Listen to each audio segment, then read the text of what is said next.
नक्षल चळवळीतील सततच्या त्रासाला कंटाळून एका जहाल नक्षलवाद्यानं गडचिरोली पोलीस आणि सीआरपीएफ पथकासमोर आत्मसमर्पण केलं। राज्य सरकारनं त्याच्यावर 6 लाख रुपयांचं बक्षीस जाहीर केलं होतं। आत्मसमर्पण केलेला नक्षलवादी गणेश पुनेम हा नक्षलवाद्यांच्या पुरवठा पथकात सब कमांडर म्हणून कार्यरत होता। त्याचा अनेक गुन्ह्यांमध्ये सहभाग होता। 2017 साली गणेश भामरागड परिसरात पुरवठा पथकाचा सदस्य म्हणून नक्षल चळवळीत सहभागी झाला।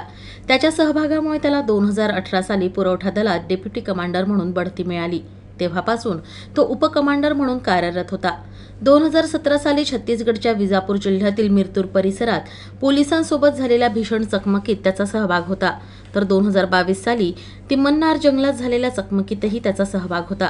नक्षलवादी दलममध्ये काम करताना जंगलात सतत पायी फिरणं, आजारी पडल्यानंतर उपचार न मिळणं, दलमच्या वरिष्ठ नक्षलवाद्यांचा लोकांकडून पैसे उकळण्यासाठी दबाव, कुटुंबाची भेट न होणे अशा विविध कारणांमुळे गणेशनं सीआरपीएफ उपमहानिरीक्षक जगदीश मीणा यांच्यासमोर आत्मसमर्पण केलं। आत्मसमर्पण प्रक्रियेनंतर गणेशला गडचिरोली जिल्हा पोलिसांच्या स्वाधीन करण्यात आलं।